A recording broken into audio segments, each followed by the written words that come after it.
It is called the Nasadiya Sukta, and it is said that it is the very first hymn verse of creation which was recorded, right? The very first one, the Nasadiya Sukta. What does the Nasadiya Sukta talk about? Is about creation. Okay, it is called the hymn of creationism. I've just sent you a PDF on the group about cosmology. You can read about that also.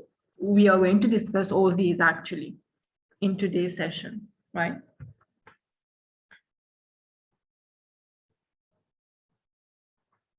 So let's see. The Nasadiya Sukta contains 7 verses. We are going to see the verses in a while. We have in all 7 verses, right? Which talks about creation, what was there and what happened. So the famous Nasadiya Sukta, which is from the Rig Veda, it is found in the Rig Veda. It contains the most sublime depiction of the Advaitic monism. What is Advaitic? Sorry.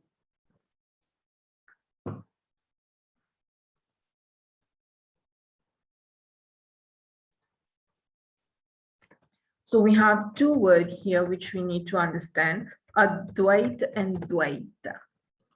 Dvait means 2, right? That is dual, or you call the system dualism. Advait means not 2. Not 2, that is 1, right? So usually when we say dual, Nuenaman system in Hinduism, which are dualistic, right? They are Dvait. Usually they believe in 2 realities, God, which is known the Purush, and Prakriti, which is also known as Maya, right? But those who follow the Advaita philosophy, they say there are no 2 realities. No, not 2 realities. There is only one reality which exists, and that reality is Purush, is God. When I say Purush, say Brahman or God, right? So back here, Nasadiya Sukta contain the most sublime depiction of the Advaitic monism, right? So it talks about the Advaita philosophy. There is only one great supreme. There was nothing apart from the supreme, or there is nothing apart from the supreme, which is real, right? But when we say real, literally real means, let's say you see a bottle in front of you, you will say the bottle is real because you can see the bottle. But philosophically speaking, the bottle is not real. Why? Because the bottle is not eternal, right? Something which is not eternal cannot be real in terms of philosophy, right? So what on earth is eternal? Nothing. You and I, we are not eternal. We'll die one day. The whole creation, the planet, everything will be destroyed one day, apart from the supreme one, the real one, or the ultimate reality, right? So the Nasadiya Sukta elaborates on that Advaitic principle or the Advaita philosophy. It is a philosophy actually which has been expounded by Shankaracharya. Okay, we have that in the syllabus. Shankaracharya, a sage, he elaborated on that. He believed on that philosophy and elaborated on. Right now, he is not the focus. In this hymn, that is the Nasadiya Sukta, all phenomena are traced to one principle. That is, whatever has happened at the time of creation or after creation, everything is traced to the only one principle. And there is only one principle, which is who is God, or the Supreme One, or the Purush, right? And that God, that one principle, is beyond the pair of opposites. What is the pair of opposite? Like life and death. God is not born. He does not die. He is eternal. Existence and non-existence, being and non-being, day and night. We are affected by time, but God is not affected by time. We have been born, we grow, we'll become old, we will die, the body will be destroyed, but God is not. He doesn't take birth as such. He doesn't die. He doesn't grow old, right? So we'll see the qualities of the Supreme also in this sukta. The Nasadiya Sukta is perhaps the most scientific description which exists in the Veda. Bon, there are other hymns of the Veda which talk about creation. Pena seulement the Nasadiya Sukta. We have other suktas which we'll do. One of them is which describe the creation, or God, or the Supreme. But this one is believed to be the most scientific one, as well as the projection of the phenomenal world. Now, when I say scientific one, you'll have to ponder upon that as per science, how the world came into existence. We usually talk about the Big Bang theory. Okay, you might use this in your answer if there is such a question about the suktas, about creation and all. This is how science explains that there was the Big Bang, and then the Big Bang means there was a great explosion, and then everything came into existence, right? With all the atoms, everything came into existence. The same thing will be explained in the Nasadiya Sukta, right? Like what science explains as the Big Bang, there has been the bang also in the Nasadiya Sukta. But here, the Big Bang as per the Nasadiya Sukta, say Brahman himself, right? So here in this thing, in Aman verses, and I have put things here for reading, which you may go through it. Like, let's say, Vedas make it clear that so long you are in search of the causative forces only, you will never get an answer. The causative forces, if we keep on questioning about the cause of creation, for example, when did that happen? Actually, no one can answer it. Généralement, we say that, okay, this religion might have been existed since that time. Okay, but the world, when was the world created? When was the universe created? The one who created it, how is he? How does he look? We'll never get an answer, right? You have certain astronomers, scientists, which whatever they say are included in here. Well, you may go through it as reading, which will help you in your answers, right? I will send this later. For now, let's see the PDF, the verses. Bon, c'est qu'il y en a là aussi, ces verses aussi. Bon, la même chose, hein? So, the Nasadiya Sukta, let's see the verses. I'll explain en même temps. As I told you, there are 7 verses in the Nasadiya Sukta. The very first verse starts with a question, right? It says, neither there was non-existent nor the existent. Okay, these 2 words, we have to understand it well. Non-existent and existent. Bon, littéralement, literally, what we understand from non-existent and existent will be non-existent, ce qui n'a pas existé, which does not exist. Ça veut dire pas encore créé, not yet created, ou bien not existing. Maybe this is what we understand. And existent veut dire which exists. This is what literally it is.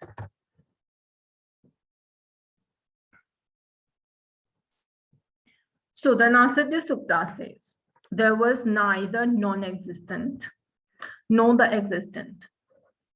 Okay, there was nothing here. There was no creatures, but in Anoni, right? Nor was there was any realm or region. There was no region, there was no planet, there were no region, there were no directions, right?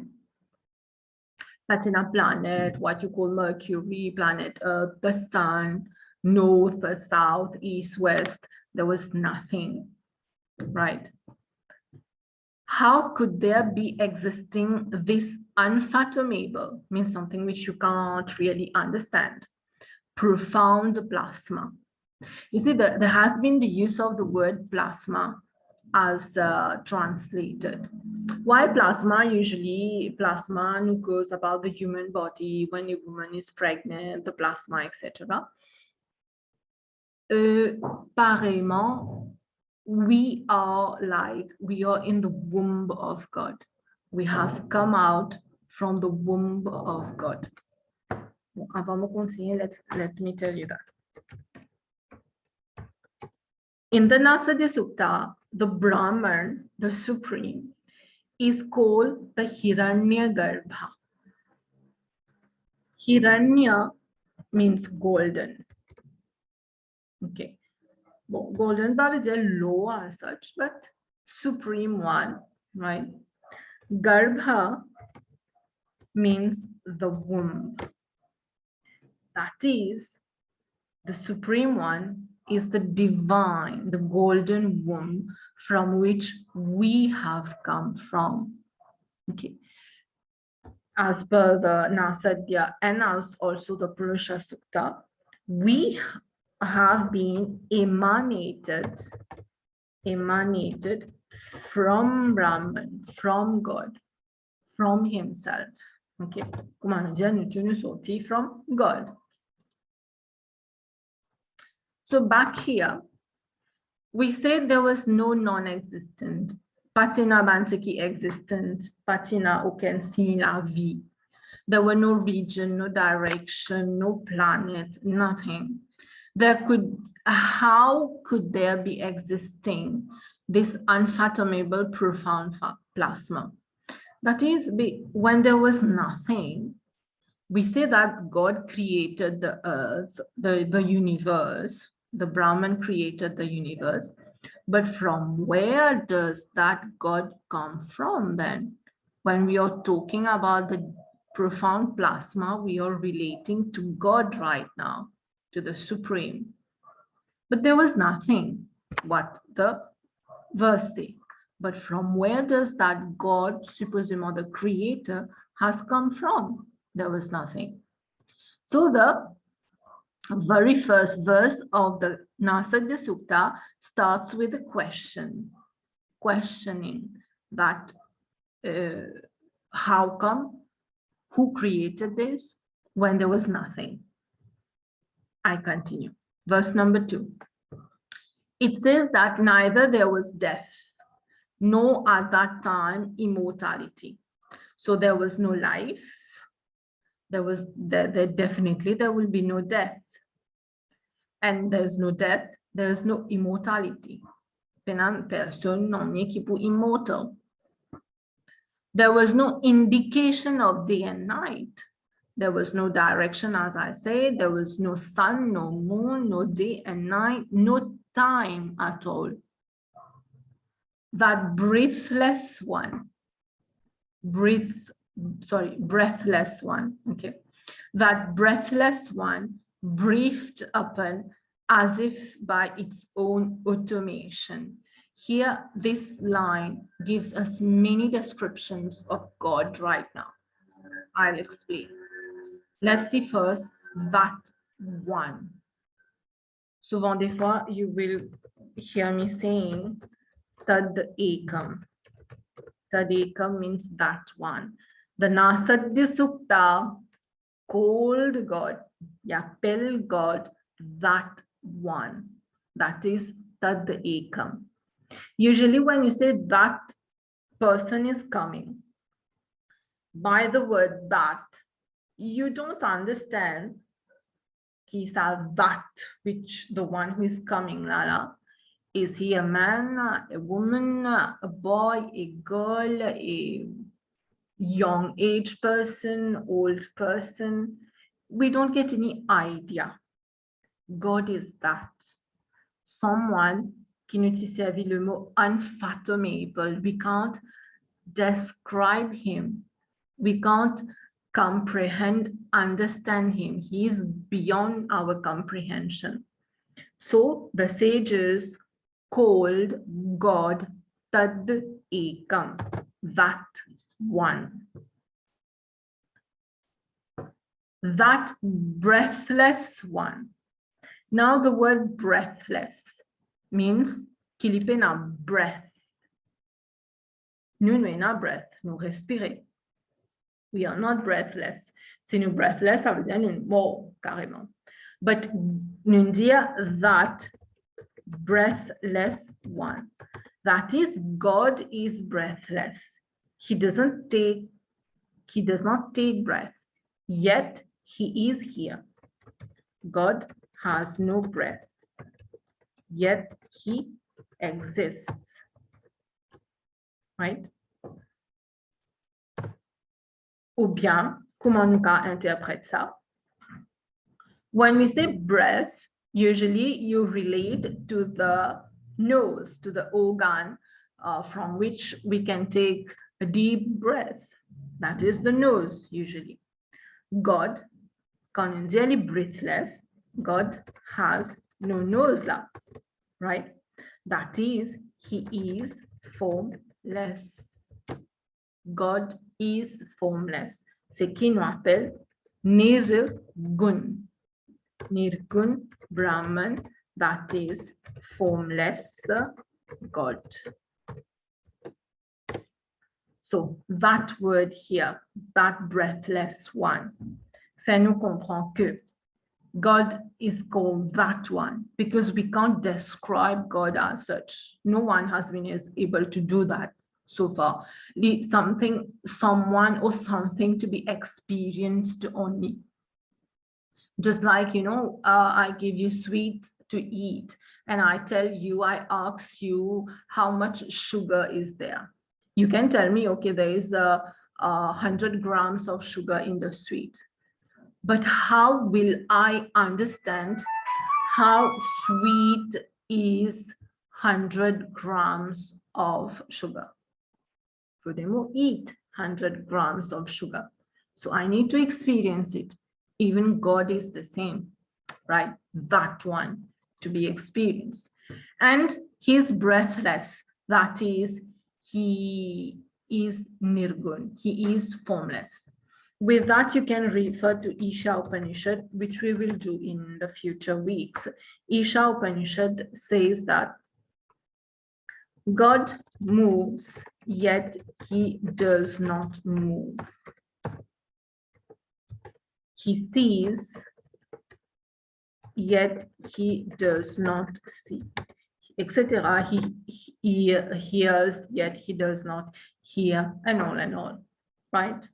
So this is from the Isha Upanishad, which you can quote anytime you're writing about God, about the Supreme One. So I continue the second verse here. That breathless one, breathed upon. The Pena body. He doesn't have a body, he is formless. The breathless, the Pena knows to breathe, yet he breathed. C'est ça what Isha Upanishad says here. Okay. He doesn't have a body, yet he can do everything. He can walk, he can move, he can hear, he can do whatever he wants, even without the body. So that breathless one breathed upon as if by its own automation. When we are taking breath, quelles affaires peuvent faire nous capables take breath? Okay, bien sûr, our nose. Okay, our nose. But apart from that, what is that factor? What is that element which is allowing us to take breath? See, our soul, our atma, our soul. Sinon, even a dead body, supposément capable de take breath, parce qu'il y a une nose. But the atma, the soul, allows us to take breath. Back here. So I was saying, what allows us to take that is the soul.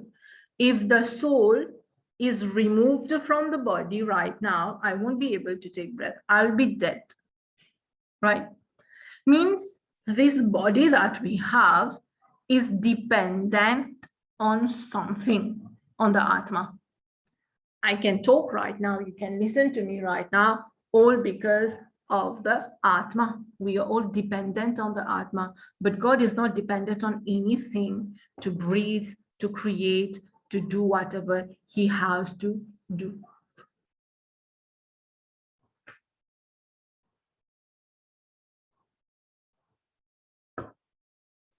So God is not dependent on anyone. He is the independent entity which exists. He can breathe by himself. He doesn't need the nose. He doesn't need anything, nothing to act, to do something. Par contre, nous, we are totally dependent on the soul, on something, right?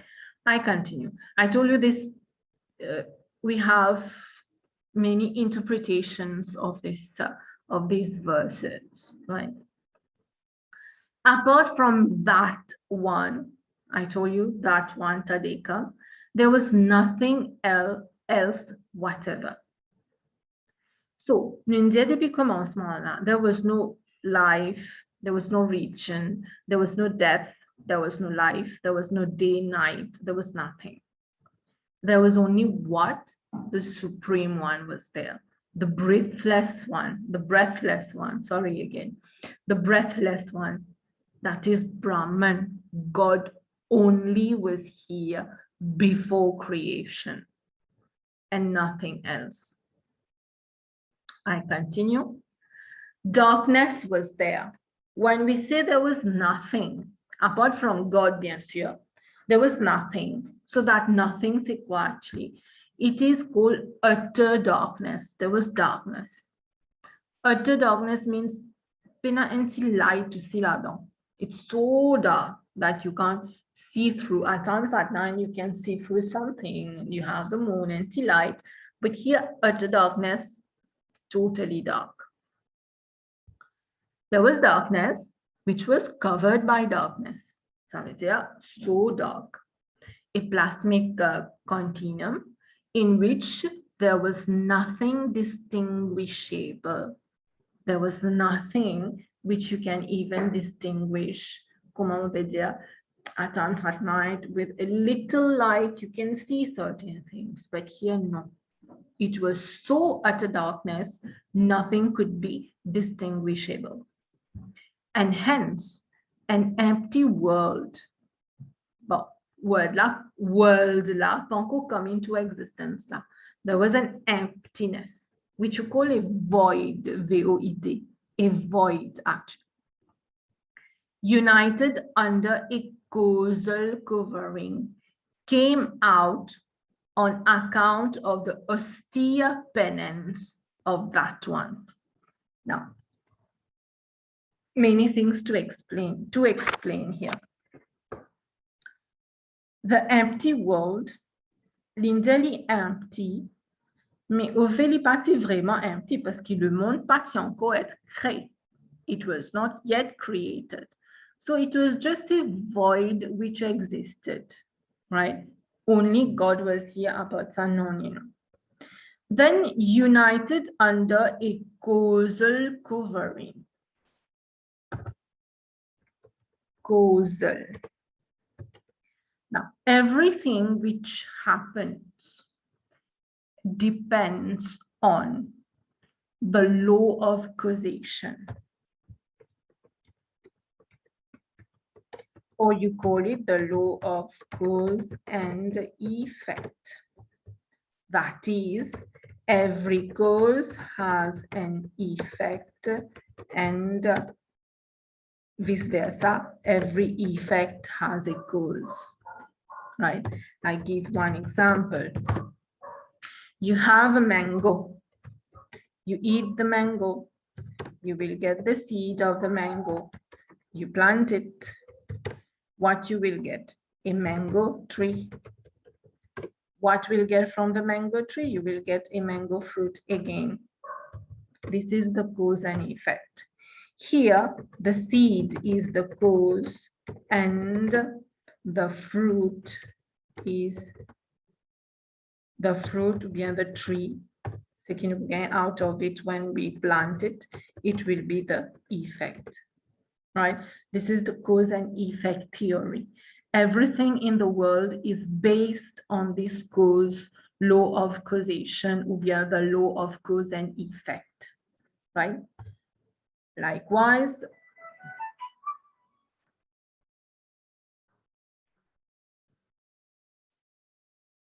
right?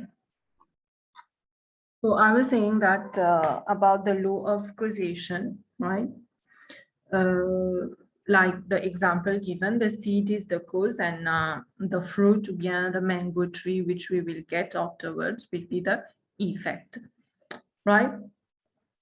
So united under a causal covering came out on account of severe penance. Now, the Supreme One, he did the creation, bien sûr. He is the cause of the creation. The creation is the effect, the universe is the effect. But to do that, he had to do himself austere penance to be able to do creation. Right? Ça veut dire quoi? He had to sacrifice himself quelque part to create, parce que he emanated everything from himself. He sacrificed himself in a way to do this creation. Okay. Now, what to learn here is that we don't get anything without doing the right effort. Even God, for him to create, he had to do severe penance. Then he could create. So, nous aussi, pour nous, il pareil. If we need to possess something, if we need to have something, we need to put in the right effort needed, right?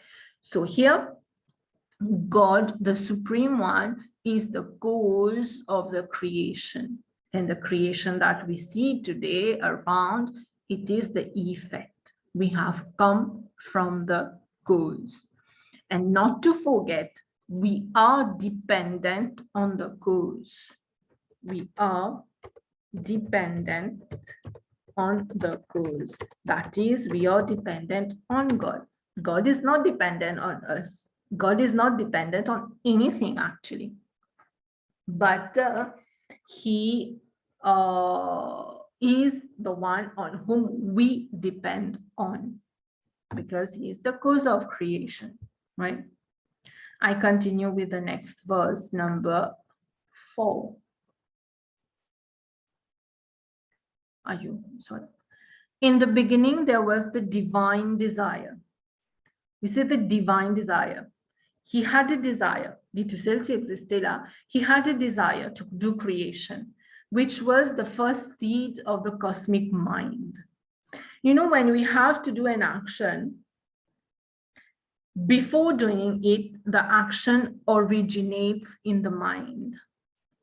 Let's say if you want to go to Port Louis, you will first think about it. In your mind, it will process that I have to go to Port Louis to buy this thing.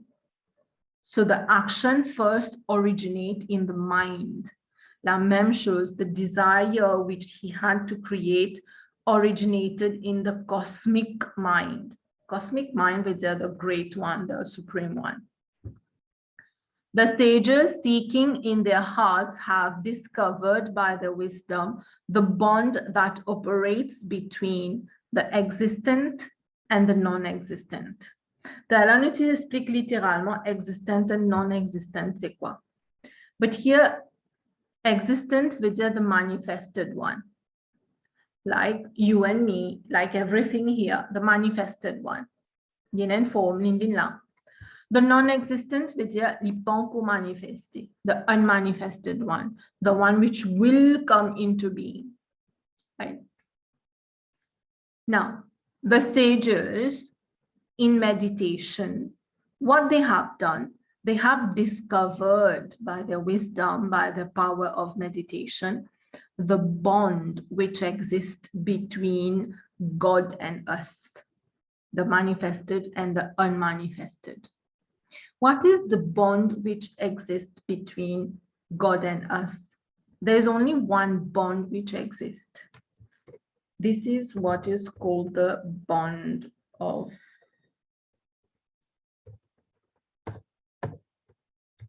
love, which exists, right? It is said that everything is born out of love. God sent us here. It is love. He protects us. It is love. He cares for us. It is love, right? This is what is the bond which connects us to God.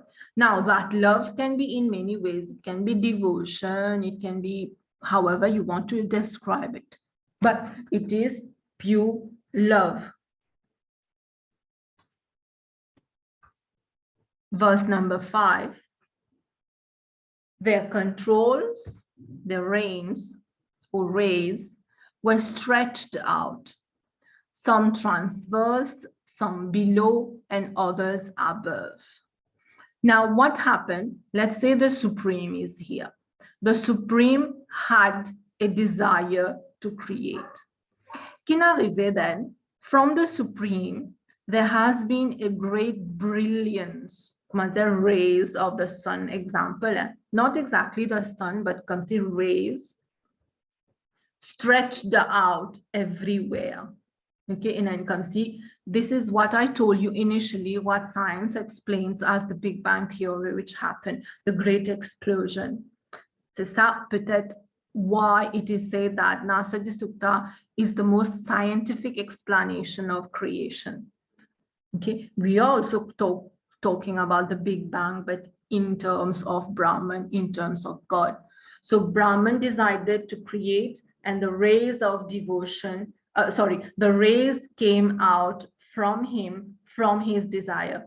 And those rays spread everywhere, and those rays did creation.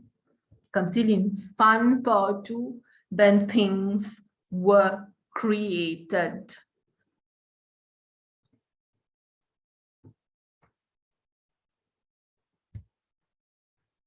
Some of these were shadows of the seed, and others strong, superb, inferior, the causal matter, the superior, the creator's effort there. What does it mean? When there was creation, every creation was done step by step. In a certain philosophy, dit que first of all, the 5 elements were created. Water, fire, blah, blah, were created, right? Then tiny particles, microbe, whatever, were created. Then other animals were created, those on 2 feet, après the 4-legged, right? Finally, we got human beings. So all these were created by the Supreme. Who really knows Who in this world can declare it engendered when it will end? That is, who can say exactly when creation happened, when creation will end? No one can say that. Nature's bounties came out much later, and hence who knows when this creation came into manifestation. So Kinwapil demigods, sages, all the knowledgeable person from whom we think we can get an answer. But everyone came afterwards, came after creation. But who can answer our questions? No one can answer. That is why the Nasadiya Sukta say Ko Veda. That is, who knows? No one knows what, when, how exactly things were created. He from whom this universe, this creation arose, verily he may uphold it or he may not. And of course, none else can do so. He has created the world. He will uphold the world. If he wants to uphold the world, sustain the world, preserve the world, he will do so. If he wants to destroy it, he will destroy. It is his creation. The one who is the sovereign is the highest heaven. He assuredly knows, or he even knows not. And then none else would ever know the secret, right? He himself, he has created everything, the heaven and the highest heaven, the sovereign in the highest heaven. He created that. He created the demigods who sit in the heaven and all. But he created the demigods, right? Bon, ça a une théorie qui dit que there's no difference between him avec sa demigods là. We're not going in that explanation right now. But what we know as demigods, the Indra, Agni, Varun, the sun and all, they were created much later. No one will know. They will also know. They will do not know about this creator, creation, how things happened, and so and so. So these are the 7 verses of the Nasadiya Sukta, right?